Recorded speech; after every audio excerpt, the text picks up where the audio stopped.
Agora você ouve uma palavra de vida com o pastor Érico Rodolfo Bussinger.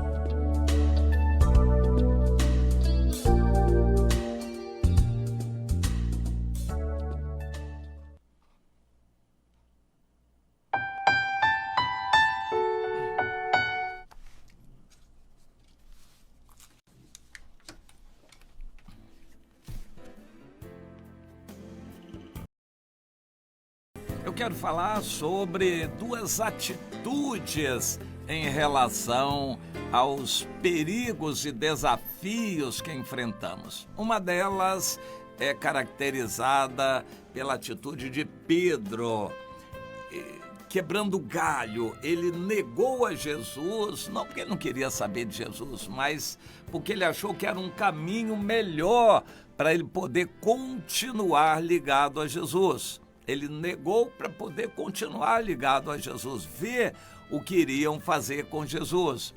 Já Jesus aceitou todas as imposições, castigos e tudo que fizeram, interrogatórios.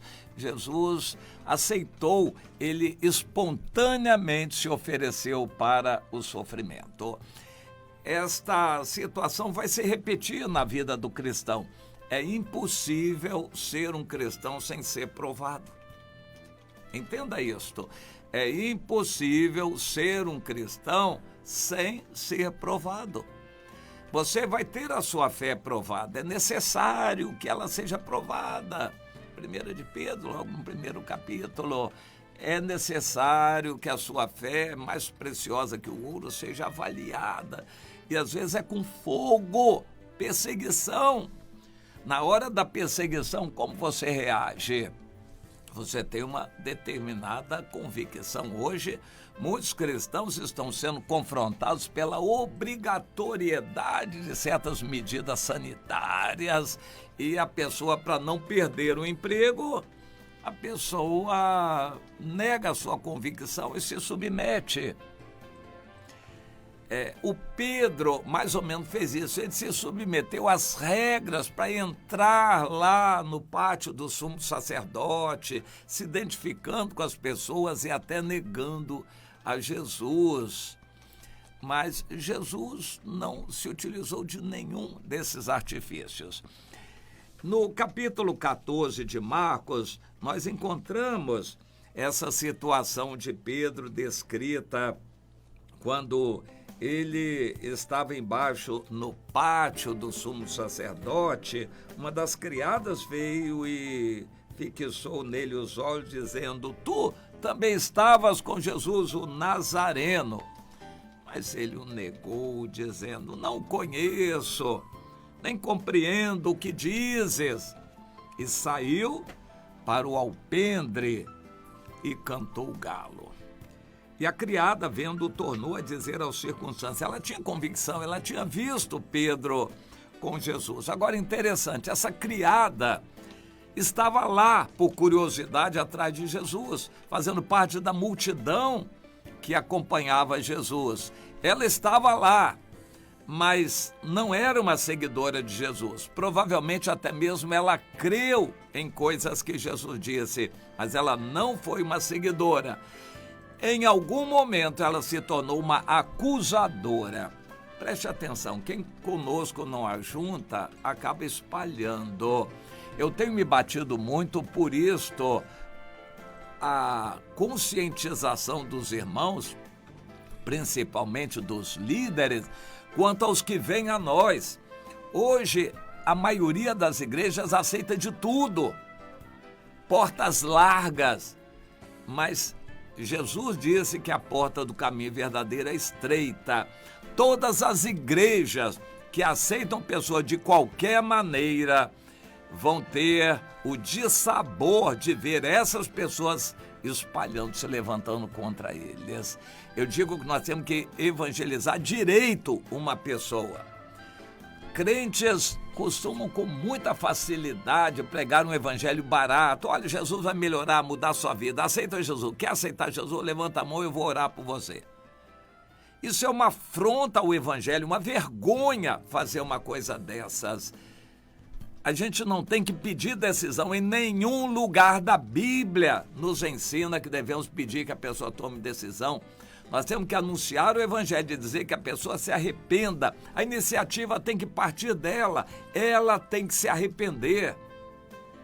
Aí sim nós podemos ajudar, mas não temos que fazer apelo.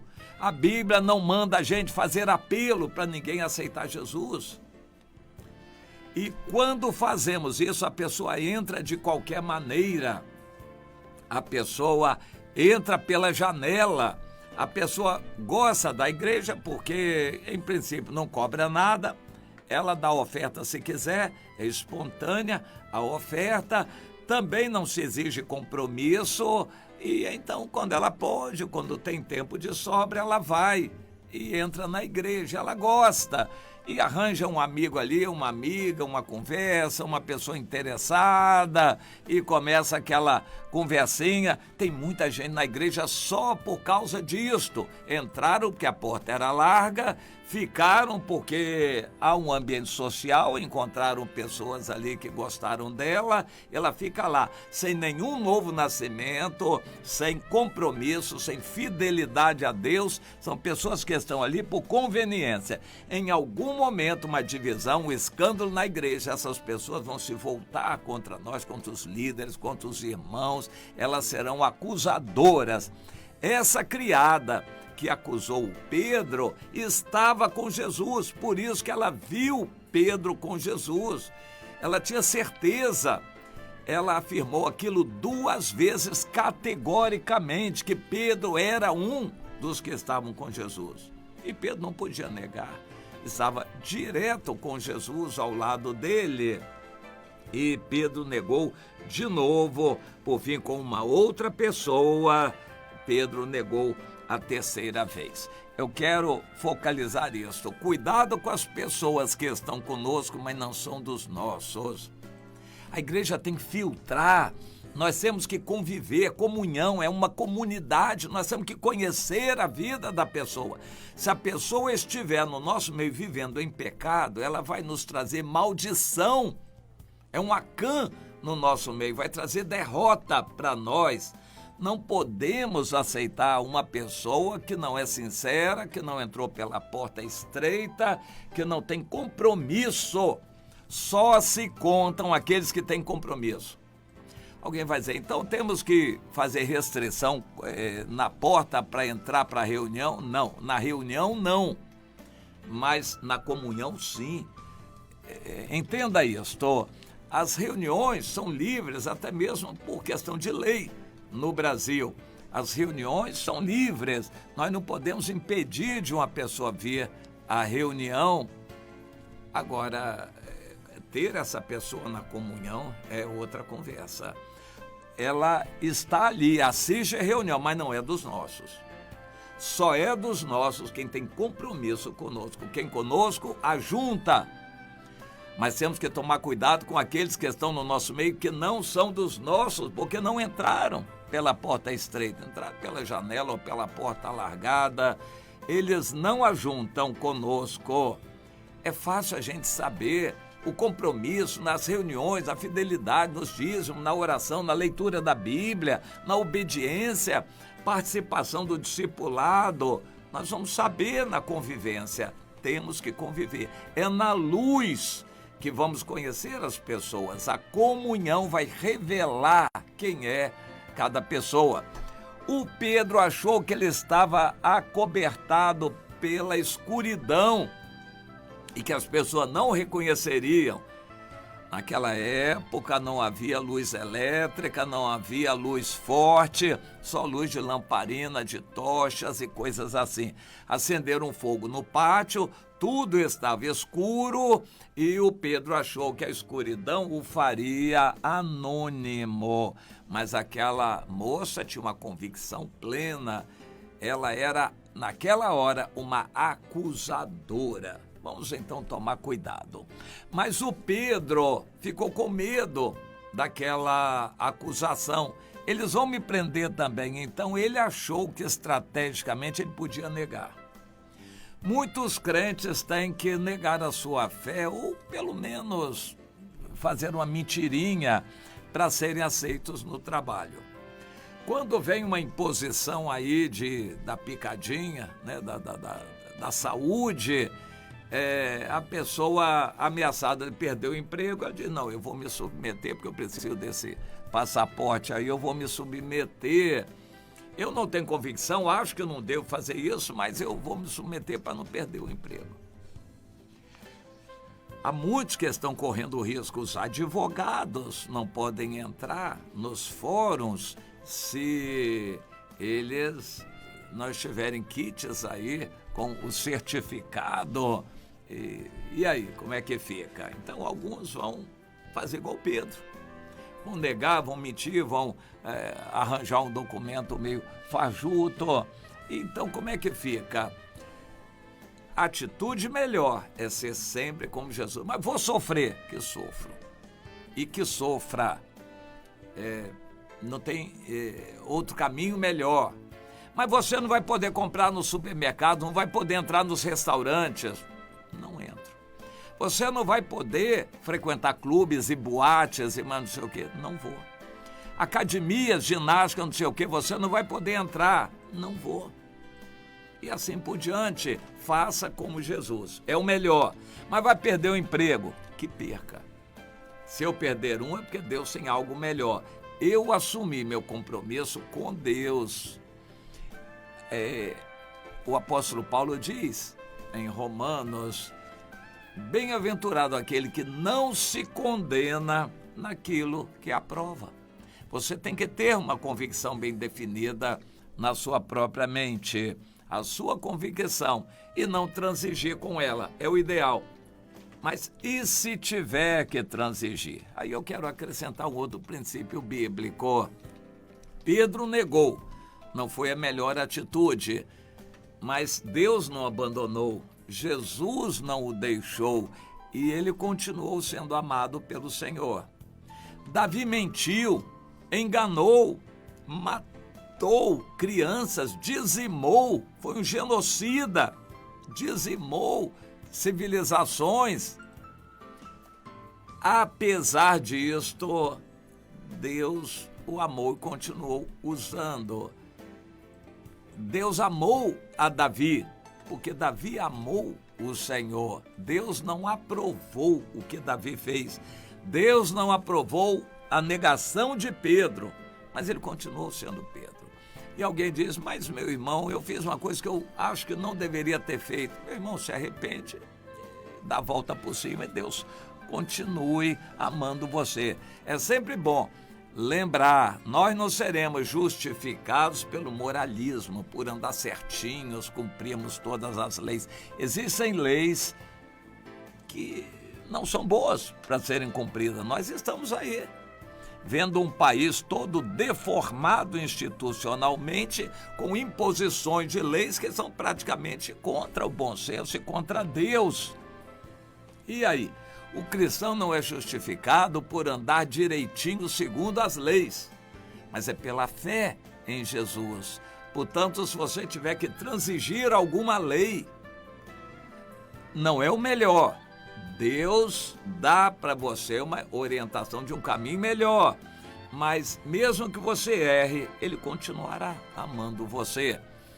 Em 1 João, no capítulo 2, nós temos esse princípio exarado. 1 João 2:1. Filhinhos, eu vos escrevo para que não pequeis.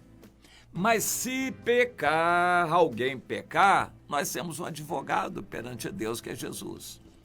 Então procure entender isso. Nós estamos em um mundo hostil a Deus, as instituições estão bandeando completamente contra Deus, questão aí de casamentos homossexuais, tudo isso aí vai trazer problema para evangélicos, para igrejas.